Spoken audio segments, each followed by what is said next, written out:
Hello.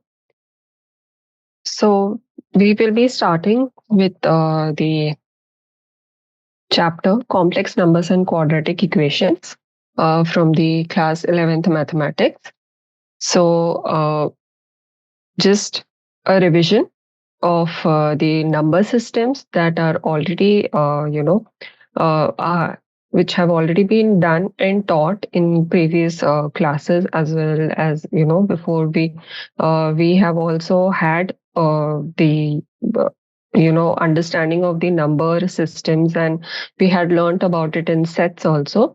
So just a quick revision. So firstly, we have the integers. So integers actually is the entire set of all the negative and positive whole numbers. Okay, so that is the bigger set, a larger set of numbers that are there. Then you have the natural numbers. So natural numbers are those which are obviously positive, and all positive integers are the natural numbers. Whole numbers are whole numbers also has a zero in it. And then you have the real numbers. So there we have a number line. Uh, just okay. So if you consider this, so if you consider a line, okay, extending, and if you take the point, as the midpoint as a zero, so all your positive numbers actually go towards your right hand side. So these are all your positive. And then to the right, you have all the negative integers. Okay. So this is the number line that we have. Okay. So let me start again. So we will be starting with the complex numbers and quadratic equations chapter from class 11 mathematics. So just a revision of the number systems that have already been, or we know it already from previous classes, as well as from these. There have been, where we learned about the different number systems that are present.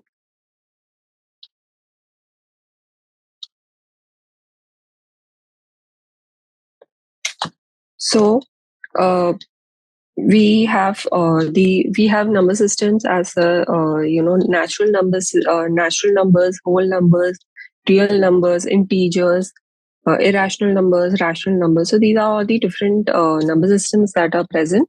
All have been mentioned over here along with the different examples. So what we will be focusing on are the real numbers and the imaginary numbers, which together form the complex numbers. Okay, so that is this is our point of interest for this chapter. So as we know that we have a number line. Okay, and if you take the midpoint, obviously it goes from infinity to infinity if you consider all the numbers that are there, and this is zero. So all real numbers are, they include obviously whole numbers. The if you say the real numbers, which is denoted by R, so it includes all of the natural numbers, whole numbers, your integers, as well as all the rational numbers, all fractions. Okay, and the all of them are both positive and the negative.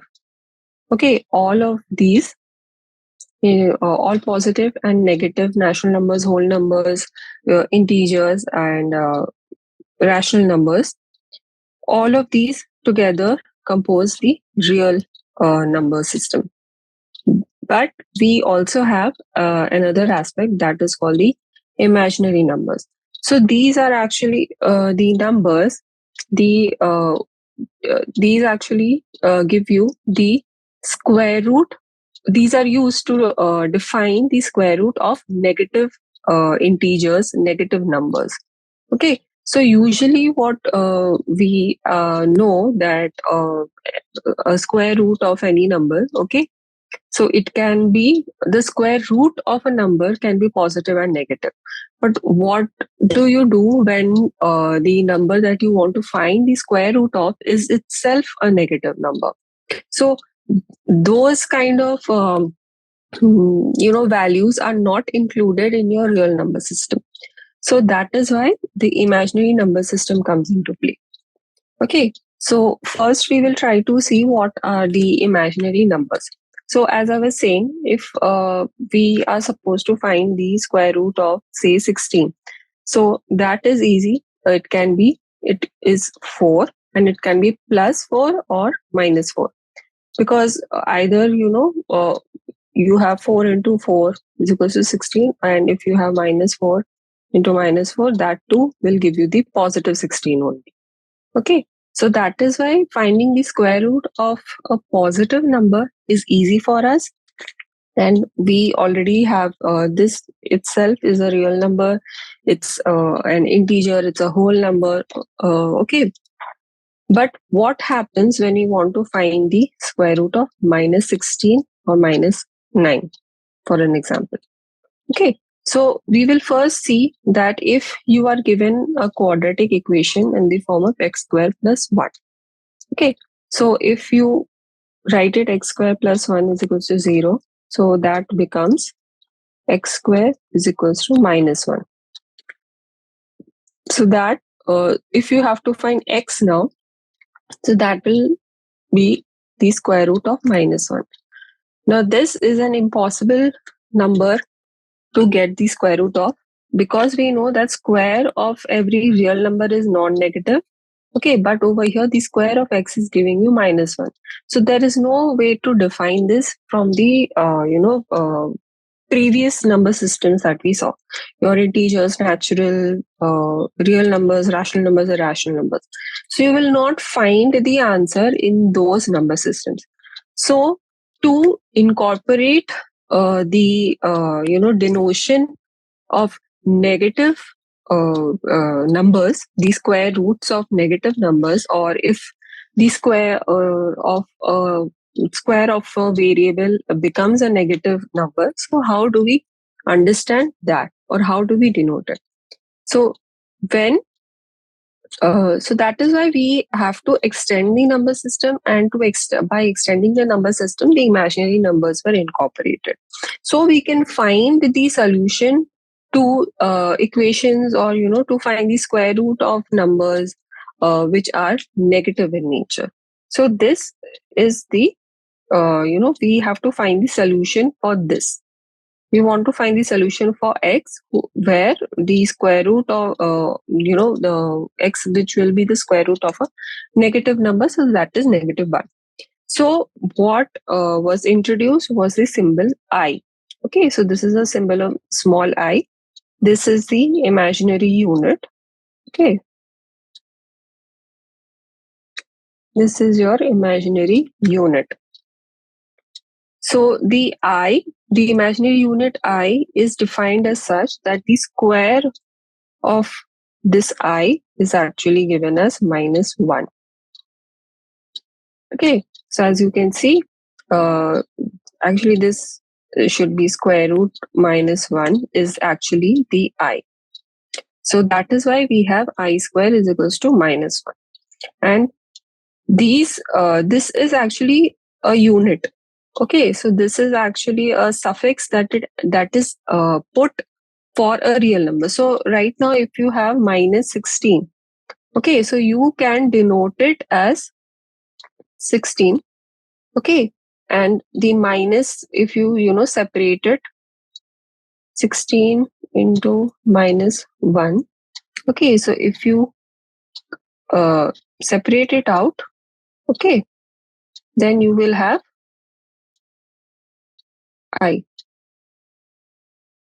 I square. Okay, because minus 1 is I square, as we have seen over here.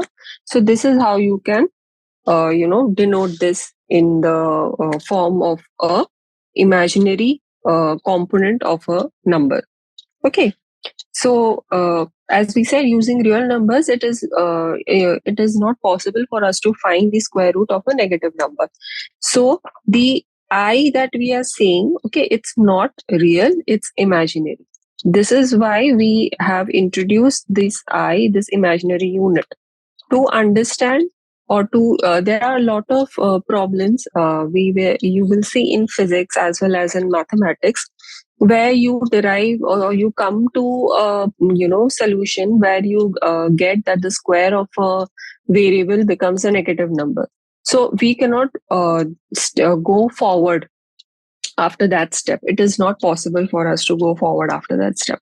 So that is why the imaginary part or imaginary numbers were brought into the number systems. So suppose you have number 9.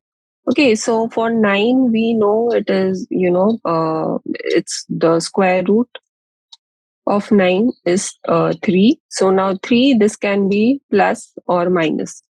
Okay, so this is something we know. Now if we have minus 9, okay, so we want to find the square root of minus 9. So minus 9. So if you separate these out, okay, so if you have minus 1, square root of minus 1 multiplied with square root of 9, you separate it. Okay, so square root of 9 is again 3. And this, when you have, you can have plus minus 3. And as we said before, that I is equals to square root of minus 1, I square is equals to minus 1. Okay, so over here we can write this as I. Okay, so square root of minus 1 becomes I. So this is how you can express the square root of non-negative numbers in terms of imaginary numbers. Now if you take we have already solved this for 16. Okay, so if you want to find the square root of the minus 16, so you can again separate it out. Square root of 16 multiplied by minus 1. So this is plus minus 4 and this becomes I. So you have plus minus 4I. Okay. And now obviously it is easy for us to find the square root of this. If you take just say minus 15.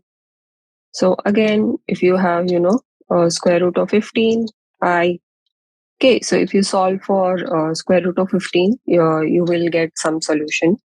Okay, so this is how imaginary numbers came into play, and how the square root of non-positive numbers. Okay, so negative numbers, it was easier for us to express them by the inclusion of imaginary numbers. So now if you try to solve for just I in different powers. Okay, so you have I cube A. Okay, so you can convert this.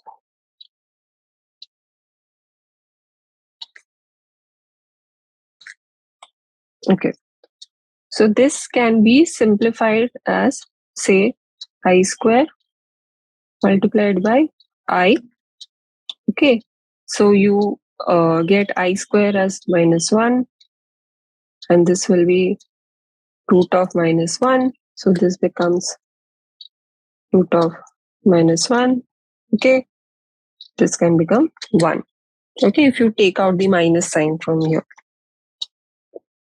Okay, so this is some way that you can simplify it. Then just wait a moment. Okay, so if you have the B is I4. Okay, so these can be very short type of questions that you can be asked in your exams. So you can simplify it as I square as I square. Okay, so this is minus 1 into minus 1, and this becomes your 1. Then if you have minus I square. Okay. So if you keep the negative sign out, I square. So that is minus of minus 1. Then this becomes 1. Okay. And if you have minus I cube, so you first separate out what is there in the bracket itself. Okay. So you have minus 1 into I, and the entire thing is cubed. Okay, so minus 1 cubed will be minus 1, and then I cube. Okay, then you again separate that out.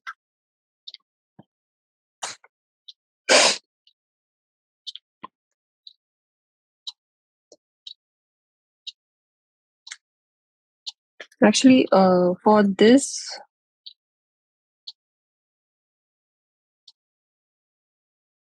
we made a small simplification mistake over here.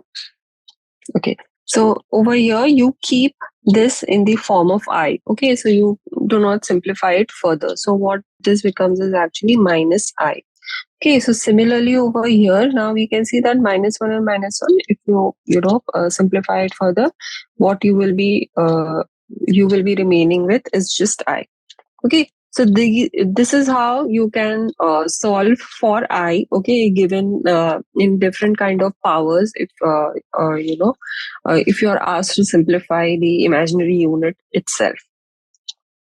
Okay, so as you are, speaking about this type of quadratic equations. Okay, so when the solution for the quadratic equations are, positive, so that time there is no issue. But if the solutions that you get are, non-positive in nature, like they are negative, and you have to find the, roots of that, that is when the issue arises. Okay, so if suppose we solve for the first one, okay, so we have 2x square plus x plus 1 is equals to 0. Okay, suppose you are given this as your equation. Okay, so how do you solve that? So we know, okay, that if you are given a quadratic equation as ax square plus bx plus c is equals to 0. Okay, so your a, b, c are the coefficients of the x variable, and we know to find the solution. Okay, to find the solution, we write. Sorry. Okay,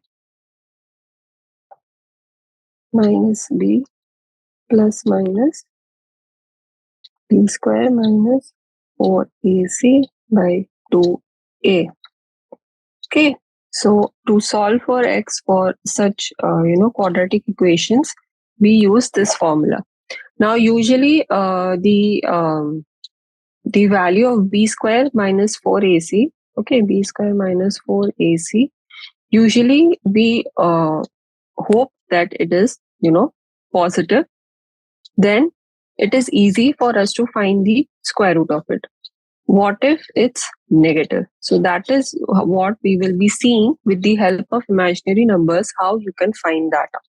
Okay, so over here, if you denote your a is equals to 2, if you correlate with the this general form of quadratic equations, a is equals to 2, b is equals to 1, and c is also equals to 1. So if you put this in this equation, okay, so x is equals to minus b plus minus b square minus 4ac by 2a. Okay, so if you substitute for the coefficients,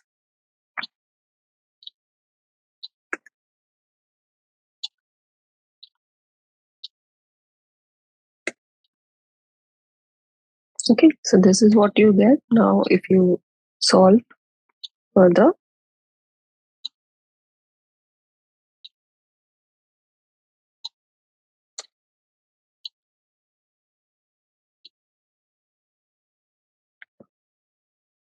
Now, as you can see, what we are getting is minus 7 under the root. Okay, so this, if we did not have the imaginary numbers, it would be difficult for us to reach to the proper solution for it. Okay, so since we have the imaginary unit I, which denotes, okay, so since we know I is equals to square root of minus 1, okay, plus minus, sorry, yeah. So if you keep 7 and you separate out root of minus 1 by 2, okay, so what you are left with is minus 1 by 2 plus minus root 7 by 2 multiplied by I.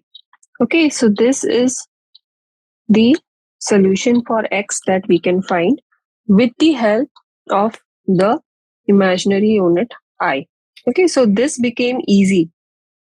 Solving for minus 7 under root, it becomes easy with the application of imaginary unit I. Okay, so if we take the next one, okay, so 3x squared plus 5x plus 3.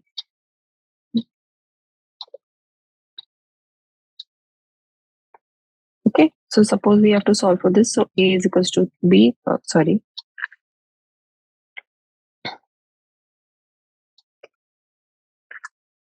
Okay, so a is equals to 3, b is equals to 5, c is equals to 3. Okay, so if we now solve for x, you have minus 5 plus minus b square, so that is 25 minus 4ac, so 4 into 9 upon 2a, so that is 6. Okay, so minus 5 plus minus, this becomes minus 11, okay, upon 6. Again, since we know I is equal to square root of minus 1, so this simplified becomes minus 5 by 6 plus minus root of 11 by 6 multiplied by I. Okay, so then if you take the next one, so that is x square plus 3. Okay, so again, this is in the form of the basic quadratic equation that we have seen. X square plus 1 is equals to 0. So over here, x square is actually minus 3. X is equals to square root of minus 3.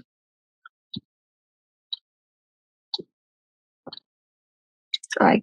Okay, so this is since I is equals to root of minus 1. Okay, so you separate these out as root 3 and root of minus 1. You can substitute for minus 1 as I, and this is your solution. Okay. Then for the last one, example that we have, it's x square plus 3x plus 5. Okay. So again, a is equals to 1, b is equals to 3, c is equals to 5.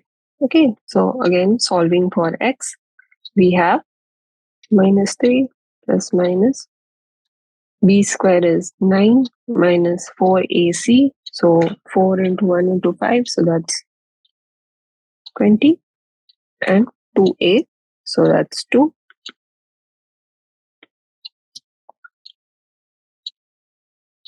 Okay. So this is again your minus 11 upon 2.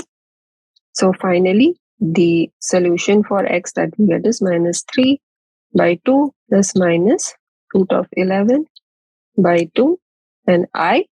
Why? Since I is equals to root of minus 1. Okay, so this is how the imaginary unit I, okay, it helps us in getting solutions for such equations, okay, where the root, okay, so this root actually becomes negative in nature to help us in simply calculate and reach to the solution, we use the imaginary unit. Okay, so now we saw how imaginary unit actually came into play and why it was necessary for us to have the imaginary unit. Okay, so now we will go to complex numbers. So complex numbers are actually the addition of the real number as well as the imaginary numbers. So actually complex numbers have a 2D, they are two-dimensional in nature, and usually they are used to signify or denote vectors. Okay, and they have two components. One component is called the real component and the other one is the imaginary part. Okay, so the components, they are actually in the form of complex numbers are a plus I b, or you can have a plus b I. Over here, the coefficients a and b are actually real in nature. Okay, so these are real numbers. They can be positive or negative. They can be fractions. That's not an issue. Okay, so they are real numbers. Okay, but the b the b real number is attached to the imaginary unit I, and hence just because it is attached to the imaginary unit I, so this part actually becomes the imaginary part of the complex number. Okay, so over here, as we can see, if a number is expressed in the form of a plus ib, okay, where a and b are real numbers, so the number itself is called a complex number. So over here, as you can see, if you specify z is equals to a plus ib, okay, so a is the real part. Real part is only the real number that is associated, and obviously if you have a variable attached with it, so that too becomes the real part, and it is denoted as rez. Okay, RE, you can have a bracket also, or if you write RE space Z, that also means that we are talking about the real part of the Z, and that is the A. And B is the imaginary part of the complex number Z, and it can be denoted as IM bracket Z or IM space Z also. Okay, and imaginary part of the complex number Z. Okay, so this is how we have complex numbers which come into play. So over here, as you can see, for A, okay, your complex number is 13 minus 5j. Okay, so you can have actually the imaginary units. Okay, imaginary units, they can be denoted as I or j. Okay, so I is also equals to root of 1 minus 1, sorry, root of minus 1, or j, if we are denoting it as j, then j is also uh, is equals to under root minus 1. Okay, so for a complex number z is equals to 13 minus 5j, we can say that the real part of the z, okay, is the number 13, and the imaginary part of the z is actually minus 5.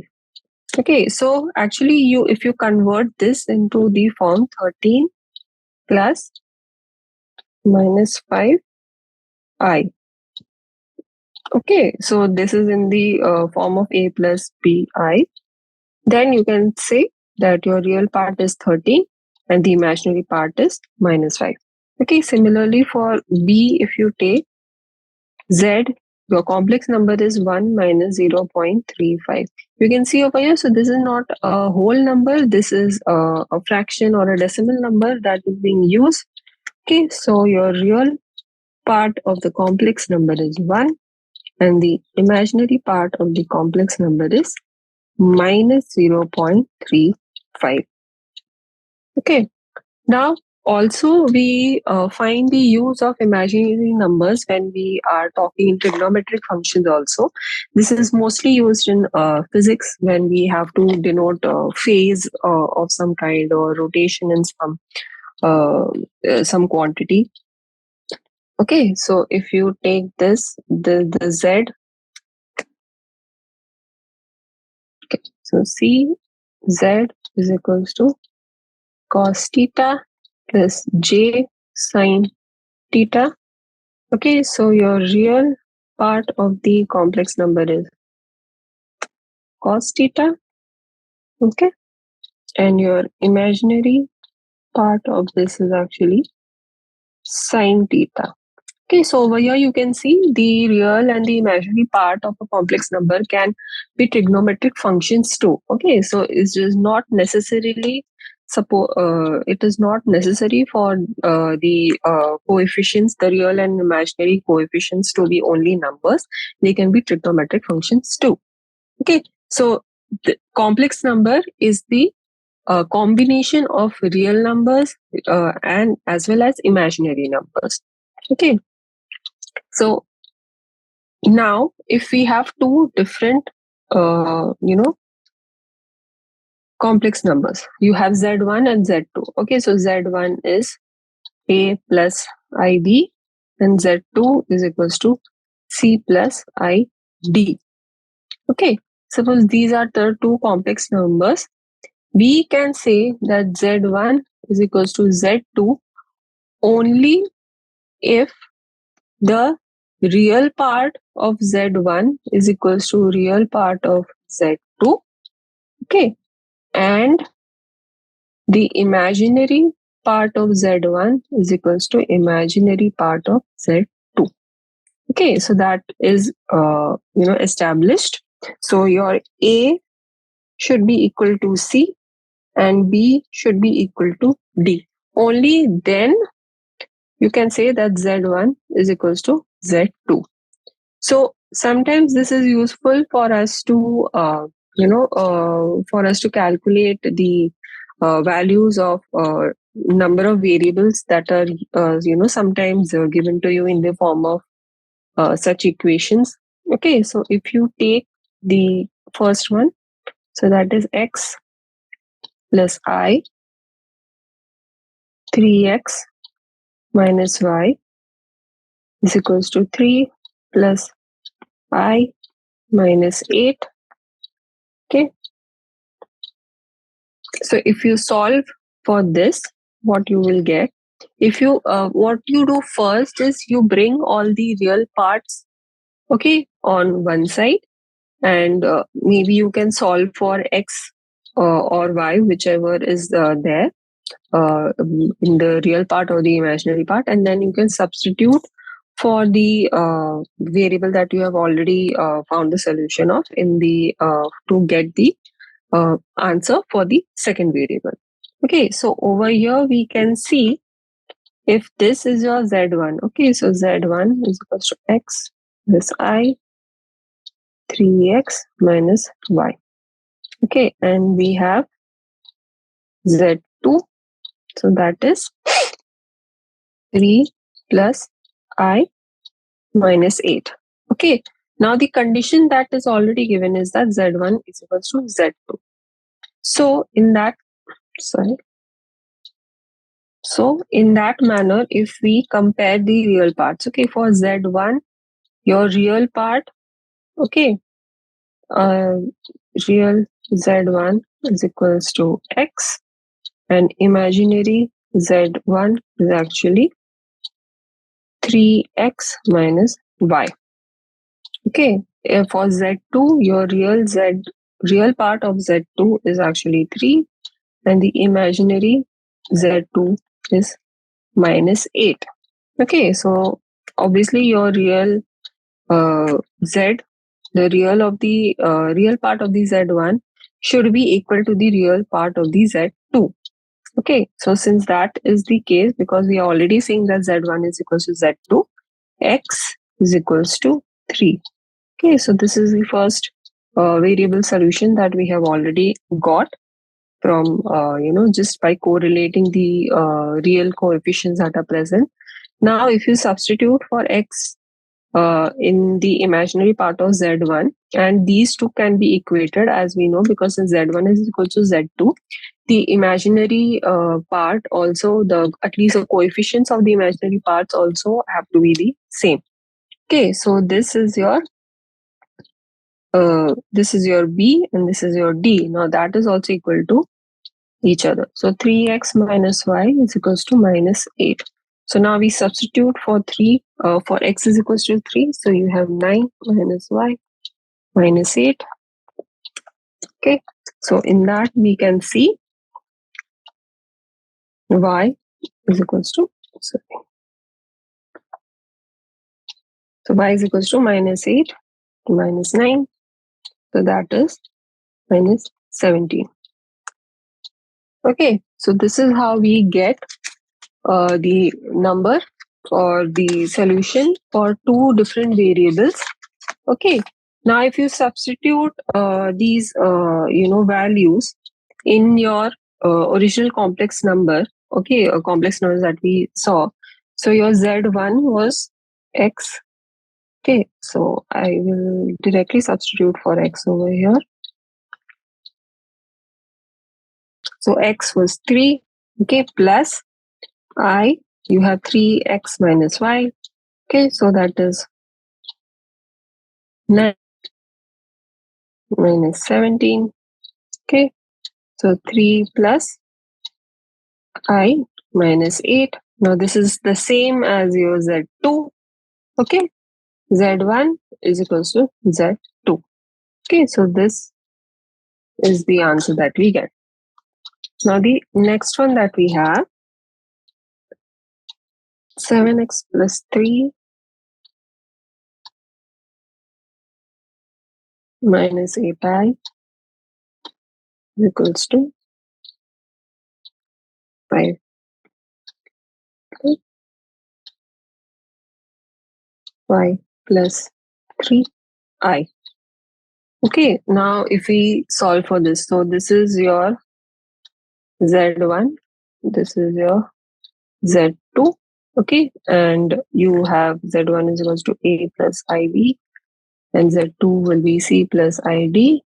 So your a is equals to 7x, okay, and 7x plus 3, b is equals to minus 8, and c is equals to 5, and d is equals to y plus 3. Okay, now again over here, since z1 is equals to z2, we can equate a is equals to c and b is equals to d. So you can then find 7x plus 3 is equals to 5.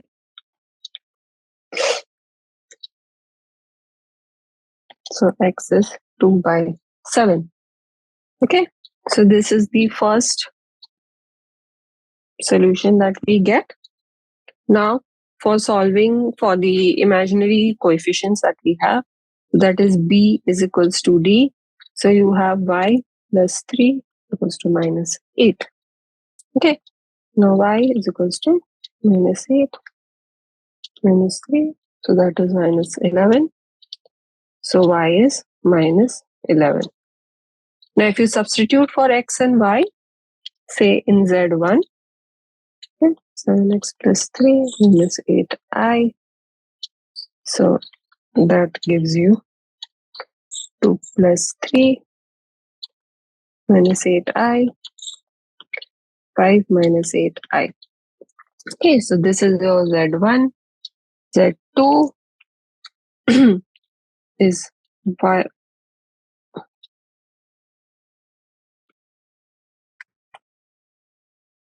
Okay, so this is 5 plus 3, 5 plus 5 plus minus 8i. Okay, so 5 minus 8i. As you can see, these are again equal to each other. So this is how we can find the solutions of uh, for different variables. If you have two complex numbers, and if they are equal in nature, then you can equate the real parts and the imaginary parts of the two complex numbers to find the answer to the variables that are in question. Okay, now let's see if we can express some uh, suppose you are just given a long form of numbers which has a combination of real numbers as well as imaginary numbers, but they are not specified in the complex number form. Okay, so we have to simplify and then express them. So for the first one that we have here, you have 3i minus 8 plus 3 minus I.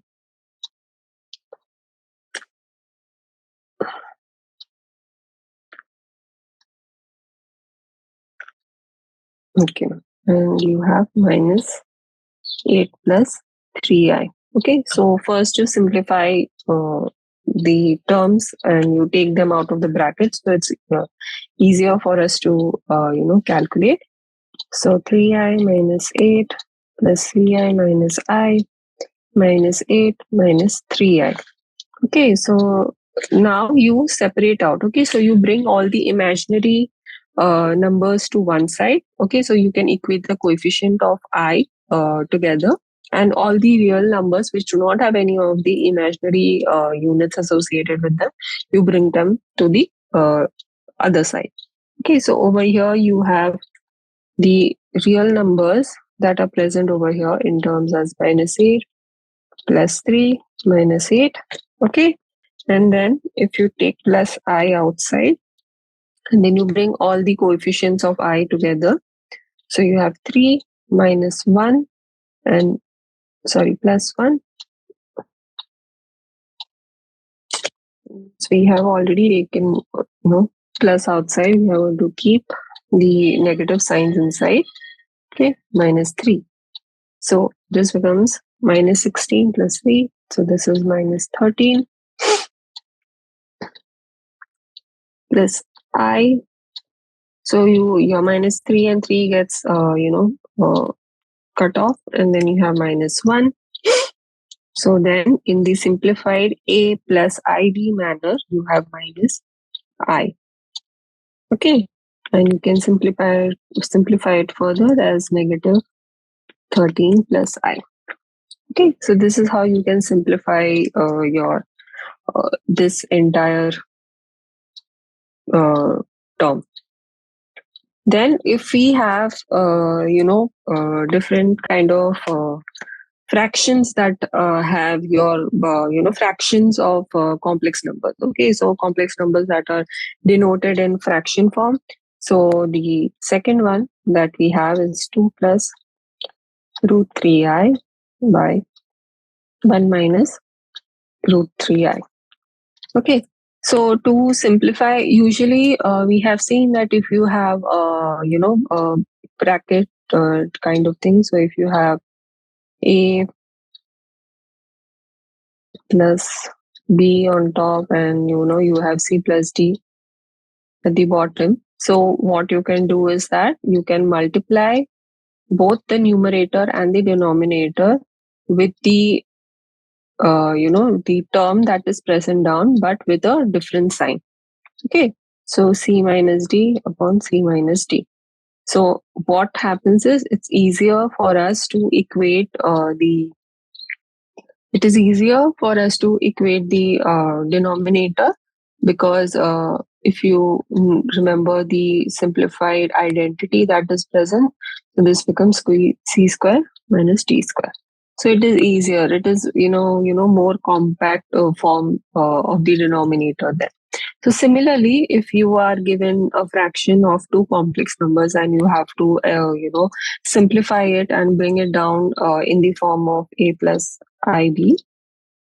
Okay, so what you do is you multiply both the numerator and the denominator, uh, with the denominator term, but with the opposite sign as opposite sign than what is given in the denominator in the question.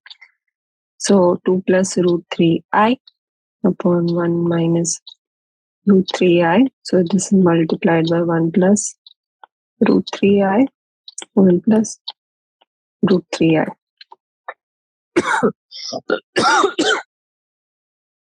So what you are given as 1 plus root 3i upon 1, 1 square. So you have that, and root 3i square. Okay. So then you solve the top, okay, divided by. Now you simplify this. So this will be 1 minus 3i square. Okay. Then 2 plus 3 root 3i, and I square, since we know that I is equals to root of minus 1, so I square is equals to minus 1. So you substitute for I square now. So what you get is minus 3. Okay, negative 1 multiplied by 3. And over here also this I square will become negative, negative 1. So you are left with 1 plus 3. So you have 2 plus, since you can solve, okay, so you have negative 1 and plus 3 root 3i upon 4. So in the final form, you have minus 1 by 4 plus 3 root 3 by 4i. Okay, so this is what you get. So this is what you get in the final form. Okay, and this is in terms of your a plus ib. Okay. Now the last example that we have that we had is the 2 by 5 plus 1 by 5 I minus 3 plus 5 by 2 I. Okay, so if you want to simplify this in terms of your a plus ib, so you can do the same thing.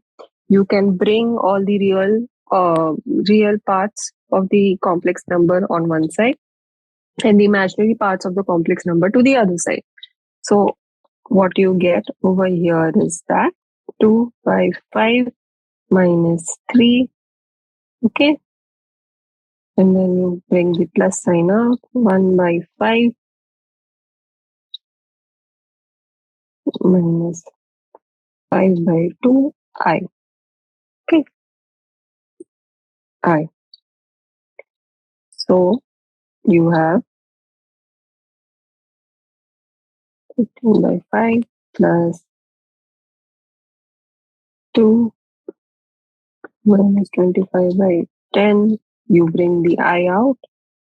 Okay, so what you're left with is minus 13 by 5 minus 23 by 10 I. Okay, so this is how you can simplify, such expressions in the general complex number form. Okay, and we will obviously in the upcoming classes we will see the properties that are involved while we add, subtract, multiply, and divide complex numbers. They do follow some rules. Okay, so we will revisit such examples over there, and we will also see how some identities can be proven when we are substituting the normal real numbers that we have already used previously, in simpler terms, and now we will be using complex numbers and solving similar kind of questions. So the questions that actually have been solved today are mostly to give you an idea about why and how imaginary numbers are useful, and how you can substitute them to get a more simplified answer to such complex for such linear equations, quadratic equations, and the imaginary part is necessary to obtain your results or your answers to your common physical and mathematical problems that you will deal with later on as you go ahead in the different subjects that you have. So for today we have only till here. In the next class we will start with the normal functions of addition, subtraction. So I will hopefully we will see you there, and hopefully this was helpful to you. Thank you.